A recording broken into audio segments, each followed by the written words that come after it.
Okay, can everybody hear me? Yep. Is there a midterm going on today or anything, or is just people are busy? There's a quiz today? Okay. People are very focused on tests. It is what it is.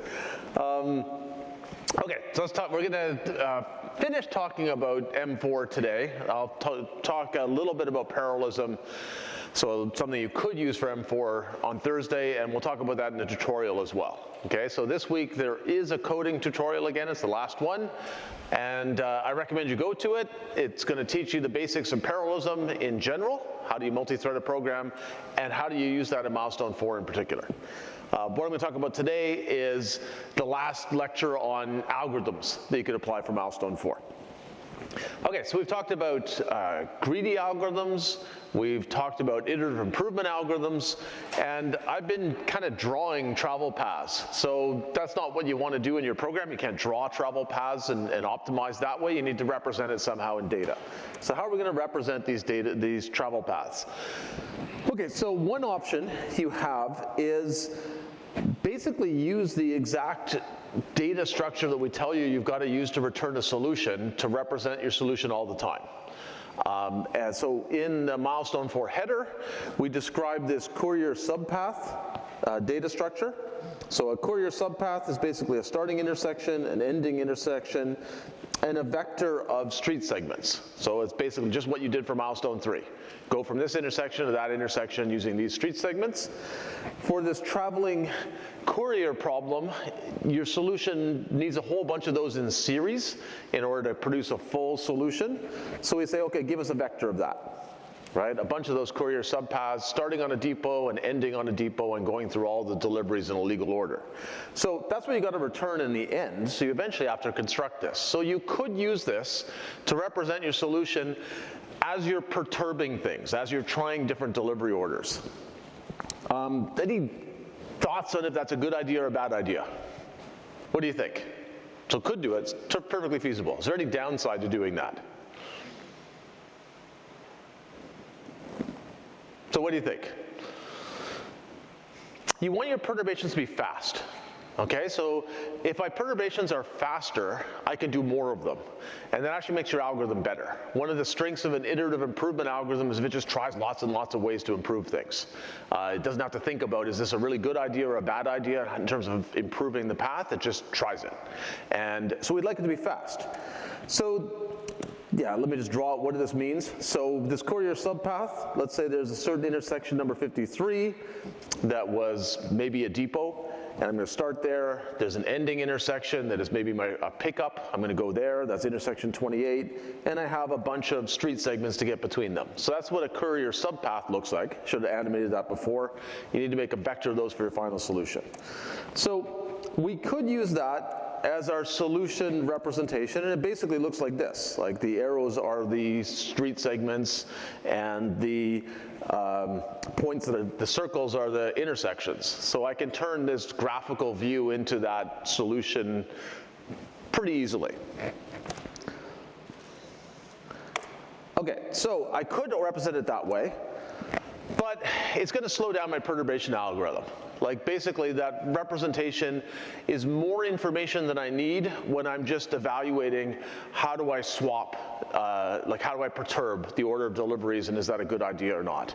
So it would be better to store my solution in a more succinct form while I'm doing these perturbations, and only at the end of my algorithm turn it into that full, complete solution form that I need to return. Does that make sense? So it's not like one of these is right and one is wrong, but I would say a more compact representation that I can perturb faster is going to be better if I want to do iterative improvement. Okay, so how can I store this? So I guess I'm going to animate in the solution again.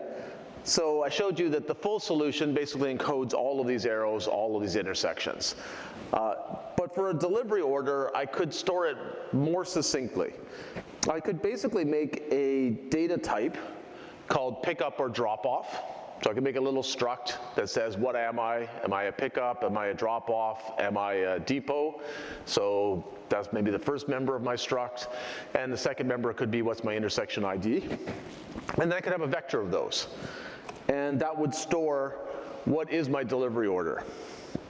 Okay, so for this particular solution, I'm basically doing the pickup 0 first, drop off 0 next, pick up 1 next, then pick up 3, and so on. And that's what I put in my delivery order. Pick up 0, drop off 0, pick up 1, pick up 3, and so on. Does that make sense? So there's a few different ways I could store this, but one way I could store it is just a flag in my structure that says, are you a depot, a pickup, or a drop-off, and then some ID of which one are you. Which, if you look at how we pass a problem to you, we pass you a vector of pickups and drop-offs. So you could just use, well, what's your index in that vector, right? Which is kind of what I'm doing graphically here. And the order in which you store those pickups, drop-offs, and depots defines your delivery order. It doesn't say what's the travel path, like what are all the street segments I need to follow. It just says what is the order in which I should go to things. Does that make sense to everybody? Okay, this one's not quite complete. I didn't put the depots in, so I really should basically have the ability to represent a pickup, a drop-off, or a depot. Again, I could like have a struct where I've just got a flag that can take 3 values to say which kind are you, and then I could have the index, your depot 0 or your depot 1, your pickup 0 or your pickup 3, etc. So now here's a more complete delivery order. So I've put the depots in. I start and end at depot 0, and I put all my pickups and drop-offs in order. So it's just going to be easier to work with this, right? It's a smaller representation. It's faster to perturb. Now I do need a way. Now if I use this representation, what I'm going to want to do is write a function that takes this representation and can quickly compute its travel time. Okay, because this doesn't tell me if it's good or bad. But I could take this and using the data structure we talked about last time, like that matrix of what's the travel time between various interesting intersections, I could write a function that takes a delivery order and looks up in that matrix or maybe in an unordered map, like this table of pre-computed delays between interesting intersections and returns the travel time. And that's a good thing to have if I want to do iterative improvement, because now if I make a new delivery order, I can very quickly check what its travel time. I'd probably want to make another function that checks if it's a legal delivery order. Given those functions, I can quickly check, is this a good perturbation or not? Okay, so here's a picture without the map in the background of one of my delivery orders. Okay, so I started this depot, and let's say this was depot 2. I don't think I labeled it. And I started at it, and I went to pick up 1, then pick up 3, pick up 2, drop off 1, drop off 3. And I don't need to draw this whole picture. I can represent that with this vector, right? So depot 2, pick up 1, drop off, or pick up 3, pick up 2, drop off 1, and so on. And I eventually end up at depot 2. So this delivery order encodes very succinctly what order am I going to do things in. It doesn't have the travel time, so that's why I'm saying you want to write a function that, given a delivery order, can quickly give you a travel time. So for this particular delivery order, if you go through and follow all these edges and the marks on them, it's a total travel time of 93 minutes. Okay, so maybe I want to make a change. And the change I want to look at is maybe the simplest, most local perturbation that I could make, which is I want to move 1 pickup or 1 drop off. So I'm just going to take 1 entry in this delivery order, and I'm going to move it somewhere else. And let's see, which one did I do actually? So what I'm going to do is I'm going to take this entry 1, okay, which is here, and I want to move it to the end of my delivery order. See if that's a good idea. Okay, so that's what I've done here. I took this 1, and I changed the delivery order by just moving it to the end of the vector. And now I'm going to animate, well, what does that mean? So right now I'm going around this travel path, and I go from pickup 2 to drop off 1, okay? Once I change this order by moving this to the end, that's not what I'm doing, right? So these edges I just deleted, they're not part of my delivery order anymore. Instead, I go from pick up 2 to drop off 3. So I go to that spot. Then I go follow the rest of this path. And at the very end, where I'm at drop off 2, I go to drop off 1. And then I go back to the final depot. Okay, so I go over there. Okay, so does that make sense? So this delivery order encodes this picture. And I want to see what is the new travel time. And let's see if I have it in here. Yeah, so it was 93. If I actually add all this up, it's actually worse. Okay, so travel time is 99 minutes with this change, so I don't want to keep it. Most of the perturbations you try on a delivery order, once it's reasonably optimized, will actually be bad. So I take this delivery order, I feed it to my routine that says what's the travel time of this, and it says it's higher, it's 99 minutes, so I'm actually going to throw it away. So I'm going to revert back to this older delivery order. Okay, so that was one perturbation, just moving, right? I moved one of the items in my delivery order to a different spot. How do I pick what to move? Well, if your routine that checks what the travel time is pretty fast, and I should also check this is legal, so I need to check that all of the pickups occur before the corresponding drop-offs, so I write a routine for that. If both those routines are fast, I can do this for a lot of delivery orders. So I might basically try moving every single item, every single pickup or drop-off in my delivery order to every other possible place. So I might do that, and if I don't run out of CPU time, I might do that, and I might do it several times, right? Because after I change something, maybe going back and trying it again, going through that whole list of possibilities again is a good idea. So that's one way I can do it. I can just try all the perturbations, and as long as my code's fast enough, that's fine. If I accept any perturbation, going back and trying again is a good idea, because something's changed, so maybe now some new opportunities came up. If it turns out that that's too time consuming, I'm running out of time to go through all the possibilities, you can generate random numbers in a program. So if you look in the C++ library, you're going to find that there are a bunch of random number generation routines. So I could randomly pick a number between, in this vector that's encoding my delivery order. So I pick one number, what is the thing I'm going to move, and then I can pick another number, where am I going to move it to? Okay, so that's a technique I could use if I can't just try everything. That takes too long, but I want to kind of randomly try a lot of stuff. The faster my recompute the travel time and check if this is legal functions are, the more perturbations I can run, and that tends to help me get better answers. Okay, so does that make sense, everybody? Okay, but that's not the only perturbation operator I could have. That's kind of maybe the simplest one, makes the smallest changes, which has some advantages, less likely to be illegal, and maybe more likely to get small changes, like positive changes in travel time, so more likely that we find something that's good. But as I showed last week, you can also get stuck, where those small perturbations might never get you to a better solution. So we could do something a little more, a bit bigger perturbation. We could swap the order of 2 deliveries. So what does that look like? So let's say I decide I want to swap the order of this drop off 2 and drop off 0. So right now I go through my travel path like this, right, in this sequence, and then drop it off back at the depot. So I want to evaluate swapping these 2 items. Okay, this one and this one. What if we just swap those 2? So pictorially, if I do that, my travel path, I have to reconstruct it here, it looks like this. Okay, so I've changed my delivery order some, and that changes some of the travel times on the edges.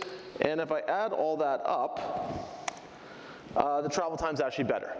Okay, so this is where I've made my change, and the travel time drops to 77 minutes, which is better, so this one I'd like to keep. Okay, so does that make sense? So again, the code to make the perturbation is pretty simple. And having a function that quickly checks, is this legal? And what is the travel time? Is a good way to architect an iterative improvement algorithm, because you've kind of separated out what's proposing the perturbations from something that checks if it's legal and checks if it's a good idea. Kind of makes your code more modular, lets you try different ideas for what might be good perturbations quickly. Okay, so we also talked about a more powerful perturbation operator still, like something that's more disruptive, can get you to out of local minima, can get you to a different part of the search space called 2-opt. Okay, so remember 2-opt, and here I forgot to put the depots in, so I guess there should be a 2 and 2 for the depots at the start and the end of this, if I number this as depot 2. So if I take this delivery order, what does a 2-opt mean? Well, 2-opt means delete 2 of the connections in the path. So which 2? Well, I could pick them randomly. That's a reasonable thing to do. If my code's fast enough, I could say, well, I'll try all possible edges, pairs of edges that I could delete, which is a fair number. But you could try them all if your code's fast enough. Otherwise, you can do it randomly. So let's say I pick these 2 edges to delete. Okay, so they've now disappeared. And I've drawn bars where I just deleted edges. Because what 2-opt does is it actually divides your travel path into 3 pieces. So those bars are the 3 pieces I just divided it into. And that kind of gives you an idea of, well, how might you do this, say, randomly. You know, pick a spot where, 2 spots where you're going to cut the path. So generate a couple random numbers. I now need to reconnect them differently. If I just reconnect them in the same way, I get the same thing. So how can I reconnect these differently? Well, basically I can take these 3 pieces and I can reorder the 3 pieces. I can also choose to reverse any of the 3 pieces. Those are basically the ways I can reconnect these. So I'm going to reconnect these pieces in a different order. I'm going to connect basically, well, actually what I did in that case was I kept the order of the 3 pieces the same, but I reversed the order of the one in the middle. So that's what I just drew.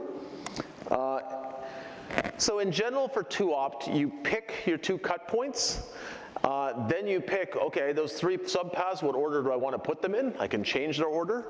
And then you can choose to reverse any of the subpaths or not. And all those things have a potential, significant potential to make your travel path illegal, because we need our pickups to be before our drop-offs.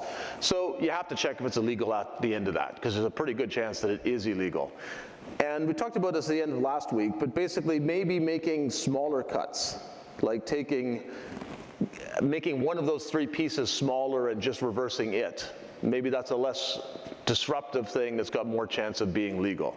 So you might choose which 2-opts you try to do to be more likely to be legal. If you divide a long path into 3 equal pieces and then just reorder the pieces, given the constraint of a pickup before a drop-off, that's almost certainly going to be illegal. So it might be kind of a waste of your CPU time. You also, okay, so you can easily write a legality checking routine. Basically it just means your pickups come before your drop-offs. You could write a routine that actually tries to legalize. So it doesn't just, you check if it's legal, if it's not, you try to fix it. And trying to fix it basically means you got to find the pickups, well, the drop-offs that come before their pickoffs, and you got to move them after their pickup. So that's a technique that you could use to re-legalize a path. If it disrupts the order a lot, then it's probably going to result in a bad travel path. Right? If you've got a pretty optimized travel path and you start perturbing it in really big ways, it's probably not going to work very well. But if it doesn't perturb it too much, then that re-legalization is helpful, right? You might be able to make some larger perturbations, make them legal, and get some good solutions. Okay, does that make sense? So that's kind of how would I recommend you represent the solution and actually implement perturbations. Okay, so let me give you an overview of the heuristics we've talked about so far. So the space that you're actually looking at, for the big travel problems we give you, you've got maybe 200 intersections that you've got to go between. So that actually means that your solution space is like 200 dimensional. You know, which one do you go first to? So I can't draw a 200 dimensional space. I'm actually not even very good at 3D drawing, so I'm not going to try 200 dimensional. So this is like a 1-dimensional space. So we'll just pretend the solution can be laid out in 1 dimension. And at every solution, we got a travel time. And higher is worse. So we have what are called local minima in the cost space. So a local minima is basically any spot where a small perturbation is going to make things worse, okay? And we have, one global minimum. So global minimums across this huge possible solution space, that is the absolute best one. And that's going to be very hard to find. Okay, so let's say we pick a random order. That's the simplest thing. You just take the order we give you, or just pick one at random.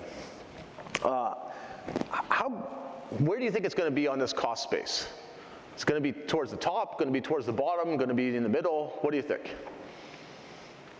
This is like maybe an unanswerable question, but you can just take a shot at it. So what do you think? If you pick a random one, do you feel lucky? Do you feel it's going to be there? Do you feel it's going to be somewhere in the middle? Do you feel it's going to be up near the top? What do you think? Somebody's got to have a guess. I mean, even just divided into 3 pieces, it's almost binary. You got like a 33% chance.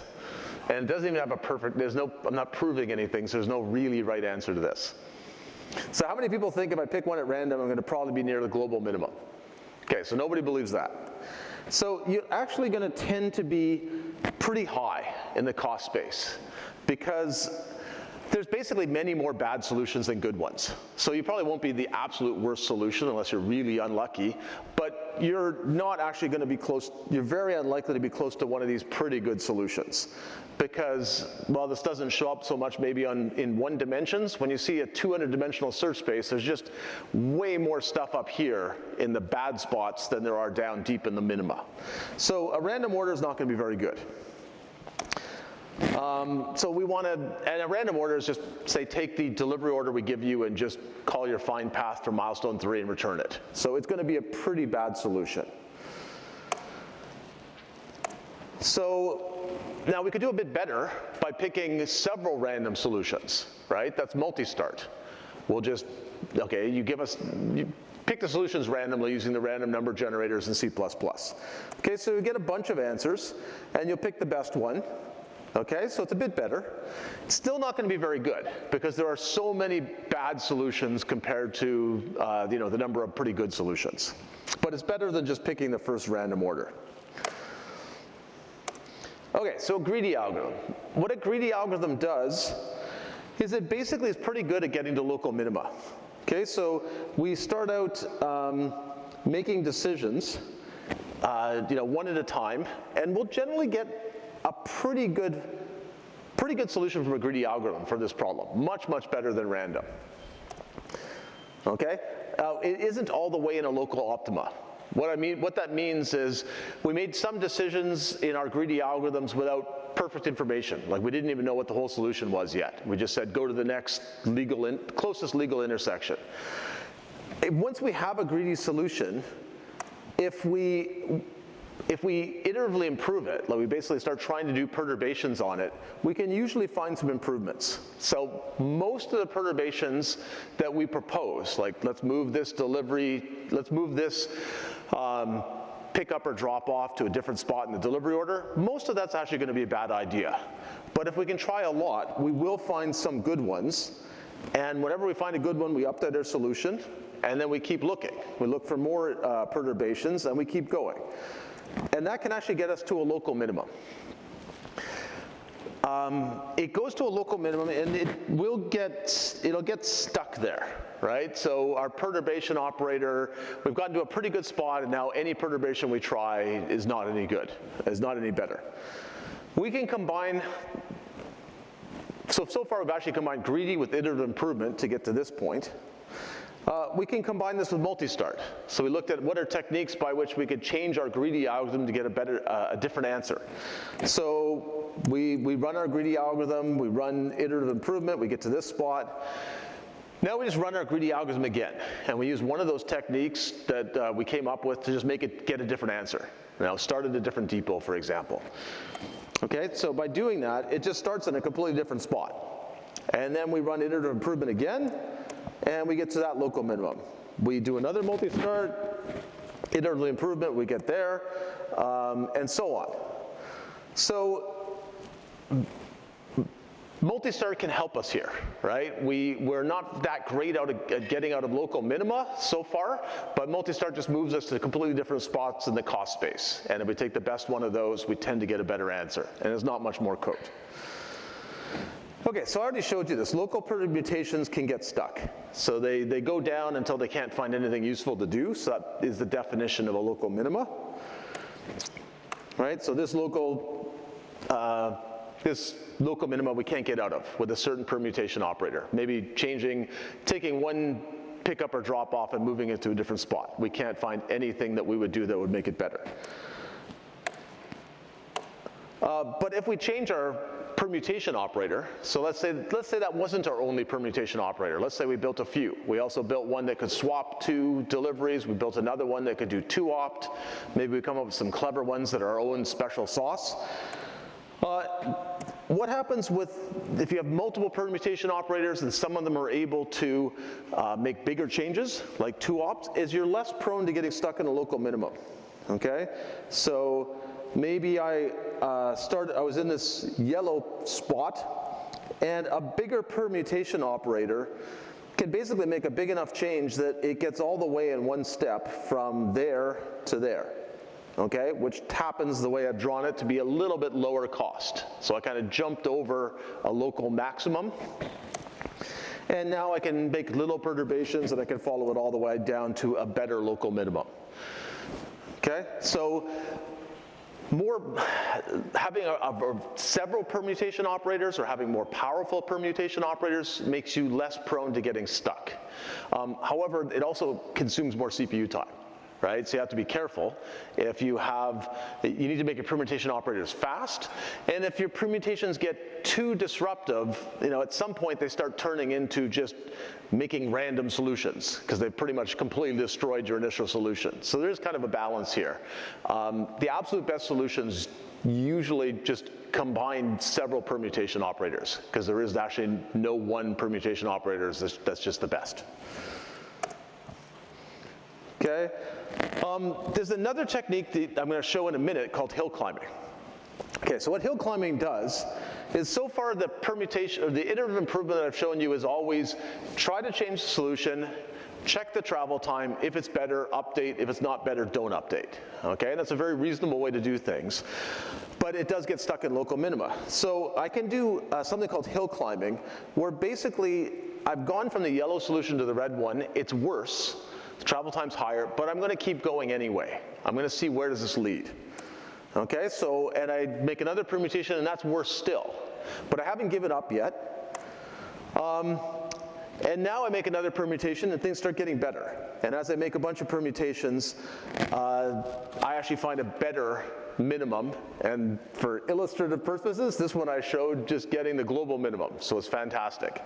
So hill climbing lets you explore more of the solution space because you don't give up right away. You keep going and see if future permutations can get you to a better spot. So this can get you unstuck from local minima.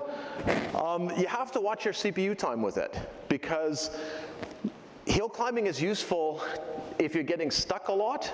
It can let you explore more of the solution space, but I wouldn't want to have done some hill climbing, wound up here, and then run out of CPU time. Because now I've burnt my CPU time just making the solution worse, and I return a worse solution. It's a good idea if you do hill climbing to actually also store the best solution you've ever seen. Because now if the CPU time's about to run out, you go, let's go back to that one. This hill climbing hasn't worked out for me, let's go back to something that works well.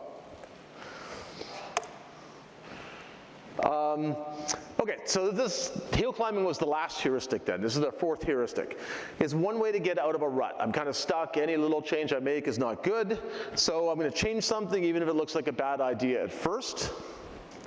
So in our problem, that would be changing the delivery order. And even if it increases the travel time, we're just going to stick with it for a while.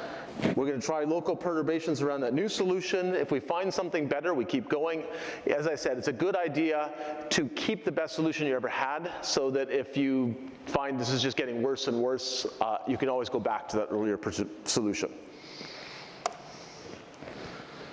Okay, so there's what's called a meta-heuristic called simulated annealing. So meta-heuristic means It's kind of like a pretty general idea. It's actually less specific than an exact algorithm that you can apply to one problem. It's basically a procedure that you can turn into an algorithm for all sorts of different problems. Okay, so that's what simulated annealing is. It's called a meta-heuristic. It is an organized way to do hill climbing when you're searching for a good solution to these computationally hard problems. So it comes from an analogy to annealing metals. So if you're trying to, now, so I've never actually done this, but if you're trying to make a strong metal, it's a bad idea to cool it really fast. Okay, so you heat it up so you can forge, I don't know, a sword, and if you cool that metal really quickly by what's called quenching, you take a red hot piece of iron and you stick it in a barrel of water, it cools really fast and the atoms basically can't move anymore. So whatever state they're in, they just freeze there. That metal will have more flaws. It's at a higher energy state, it will be more brittle. So people figured this out a long time ago. If you actually gradually cool down metals, you can actually make them stronger. And what you're doing is you're giving more time for the atoms to organize themselves into a lower energy state, like a better lattice, basically, with fewer imperfections, and you get a stronger metal. Okay, so simulated annealing mimics this in code. So you start with a poor initial solution. It doesn't have to be, it could be random. It could be as bad as it's a random solution, but it doesn't have to be. It could be better than that. It could be the output of a greedy solution, for example. But it's not great. And you start with some starting temperature. And you perturb the solution. So those perturbations are called moves, because it's like you're moving atoms. You're changing the solution. And when the temperature is high, so the start of the algorithm, you accept most perturbations, even if they're bad. Okay, so it means you can change things pretty easily. It's like a red hot piece of metal. The atoms are moving a lot. Over time, you're decreasing in code this temperature parameter. And as the temperature decreases, it becomes increasingly unlikely that perturbations or moves that increase the cost or travel time significantly are accepted. So that's the annealing part. You're gradually cooling down the metal or the solution, and you're not accepting changes that make things worse. You're forcing the atoms to slowly find a better, lower energy state. Okay, so what does that look like in code? So you have some initial solution. I'm going to call that S. So that's like my delivery order.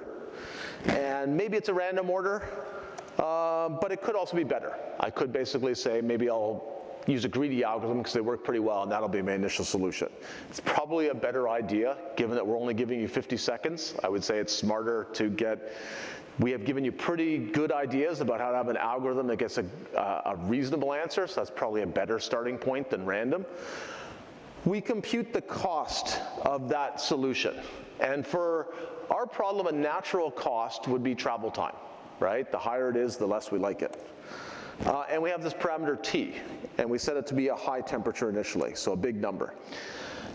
And then the annealing process itself is basically while the solution is changing,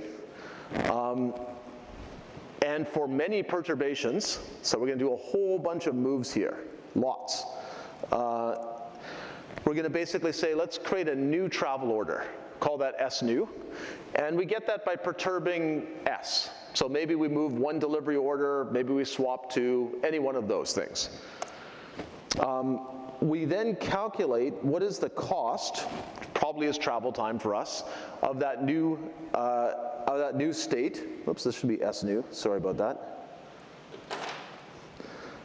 And then we calculate what's the cost difference. Okay, so what's the travel time of the new solution minus travel time of the old solution? Call that delta C. If delta C is less than 0, then we basically update our state. We say, let's take that new delivery order, and we now have a new travel time, a new cost. Okay, what I've shown you so far is just iterative improvement. Like, there's nothing annealing about this. The annealing part is just what's in red. So we basically, if we've made things better, the travel time is better, we always accept it, we update. But there's some chance, even if we've made the travel time worse, or the cost worse, that we do it anyway. We update the solution. So we ask for a random number between 0 and 1, and we compare that to this function, exponential of the negative delta C divided by the temperature. Okay, so delta C is how much has the travel time changed, and we only care about this if it's gotten worse. So travel time got worse, we divide that by this temperature, and then we take a negative exponential of that. And so this number is always going to be between 0 and 1. If the cost has gotten a lot worse, then this number is going to be close to 0. And our odds of a random number we choose between 0 and 1 being less than is very small. So there's not much chance that we'll accept the move. On the other hand, if this cost change was just a small degradation, maybe it's a few seconds longer travel time, and maybe our temperature is quite high, then this negative exponential is going to be pretty close to 1, and we got a pretty good chance of updating our solution anyway. And that's to explore more solutions. Okay, so this extra thing here is what makes this simulated annealing instead of just iterative improvement. Okay, so for this to converge, we need to, every once in a while, reduce the temperature. So every time we go through this while loop, we do a whole bunch of perturbations, and then we reduce the temperature. And we keep going until either basically the solution is not changing, or we've run out of CPU time. Okay, so does that make sense? So pretty close to iterative improvement. Okay, so let me show you, to see if some intuition about this. Let's just put in a few delta C's, so travel time changes from our perturbation, and a few different temperatures. Where are we in this anneal? And what's our probability of updating our solution? Okay, so if we get a negative cost change, like we've got a better solution, we always update it.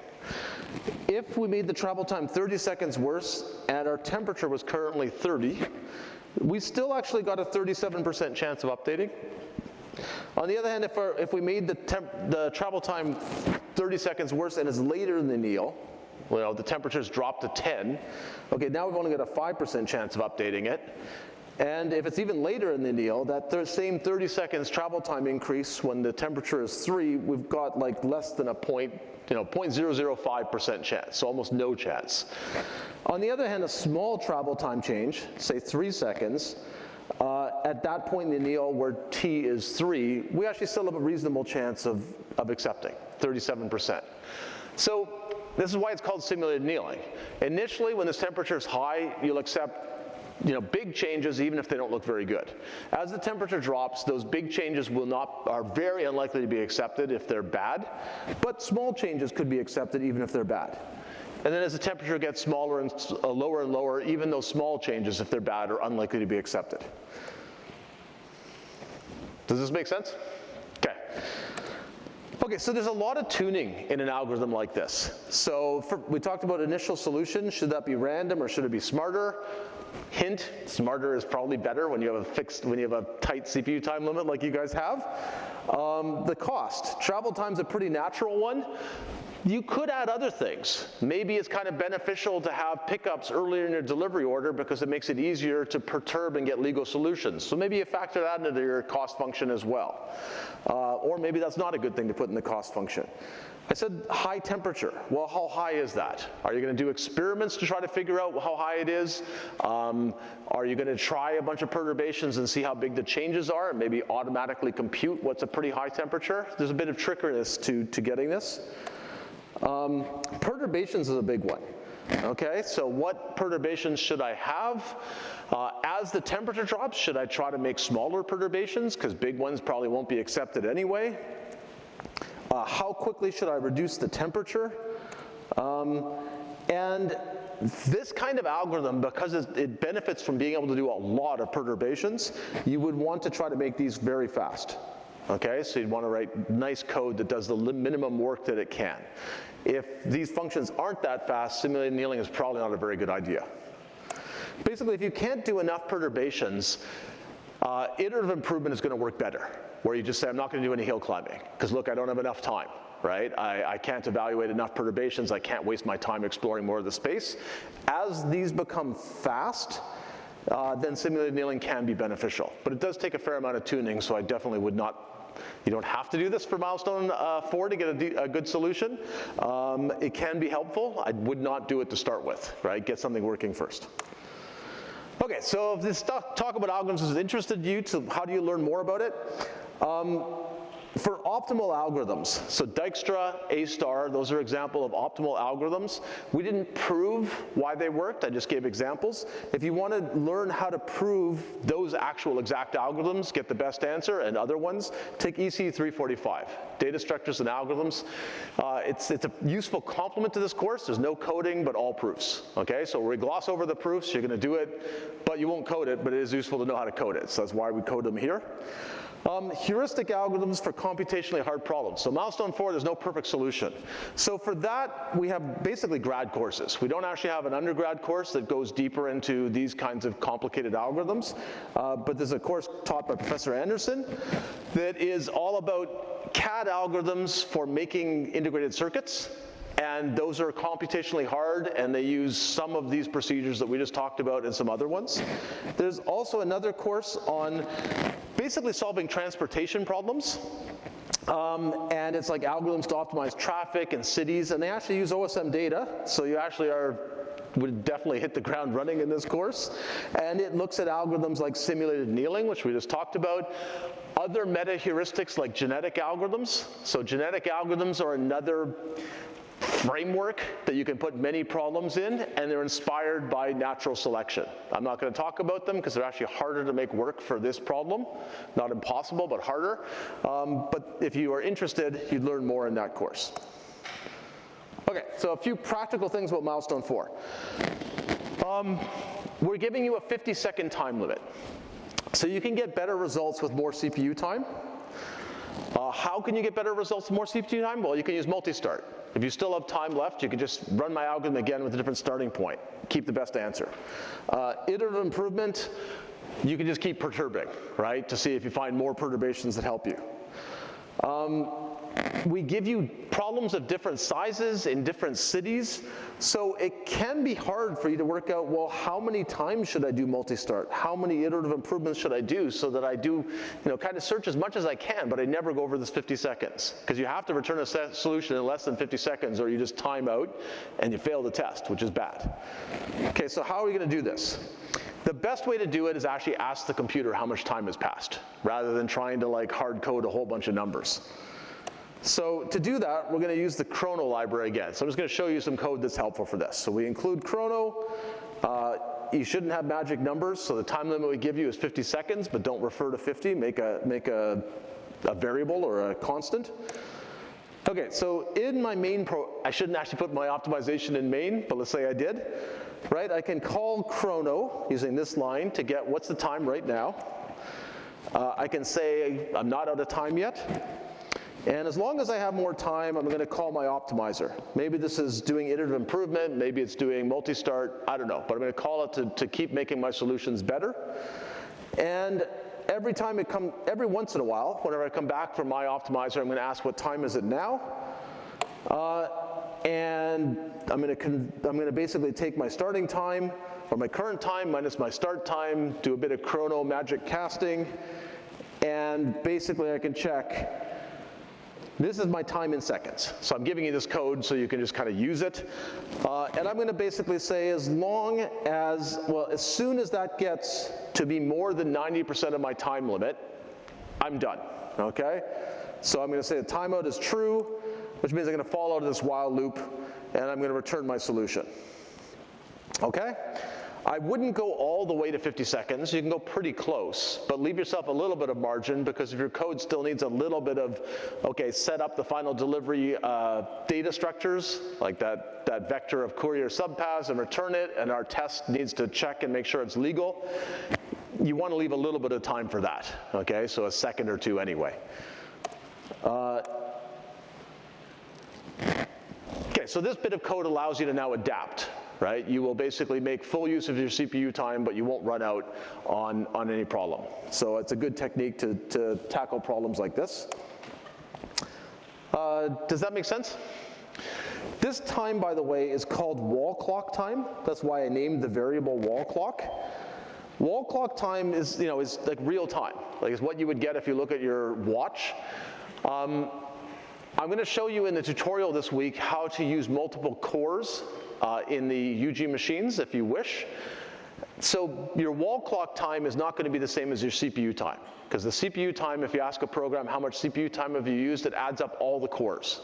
You don't care, okay? If you manage to use more cores, you might have 8 times as much CPU time as wall clock time, but we don't care. So the calls I'm showing you here are like how much real time has elapsed. As long as that's less than 50 seconds when you return the solution, you're fine.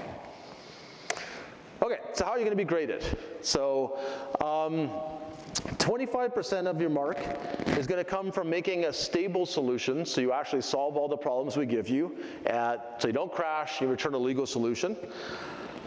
It includes corner cases, so if you read the header file for m4.h, you will see that it defines at least one corner case. If we went to the trouble of carefully writing out that corner case, you can guess that we probably have a test for it, okay? So read the header file, make sure you work for that corner case. Also make sure your valve grind clean. So that's in the unit tests. If you do ece297 exercise, or if you're not valve grind clean, your program's going to be unstable, so it's really risky, but we'll also deduct some marks, up to 10% penalty if you're not valve grind clean. Okay, so it's not that hard to get legal solutions for this problem, so most of your mark is going to come from your quality. So we give you some small test cases, some bigger ones, and some what we call hard and extreme, which are the biggest test cases. And we're going to geometrically average your travel time on those hard and extreme test cases. We basically give you half of them. The other half are private. The private ones are no harder. Like they're basically just make sure that you haven't like gone off and hard-coded the answer. And based on how well you do on that, that'll affect your quality mark. I'm going to show you in a second exactly how. There's also, if you like games, right, you can compete to be one of the top 4 teams. Top 4 teams will get bonus marks. So 1% to 4%, so top team gets 4%, fourth team gets 1%.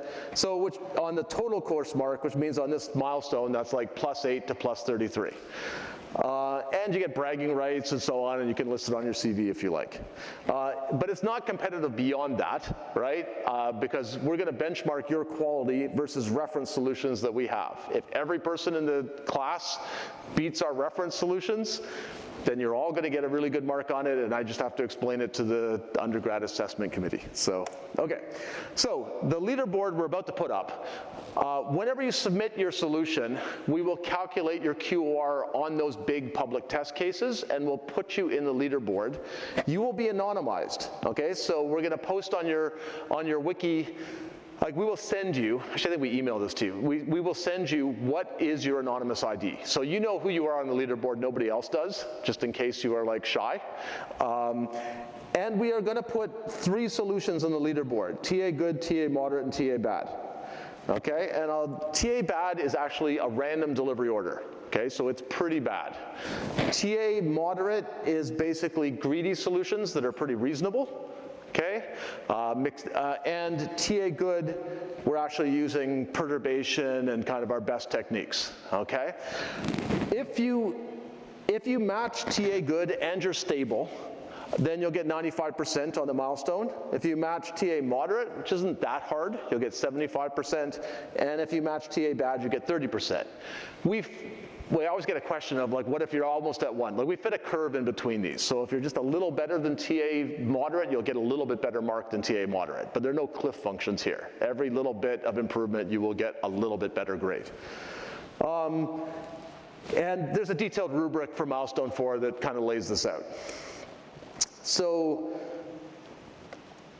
yeah, so for more details on this, you can go look at the rubric. But basically, if you get 5% better quality of results than TA good, you're at 100%, as long as you're stable. So make sure you don't crash, you don't have any valve grind errors, you've read the corner cases, because we are going to check the corner cases.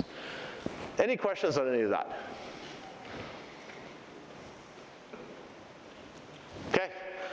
So good luck. Oh, actually, I'll say one last thing on milestone 4. Another question I get is like, well, how can you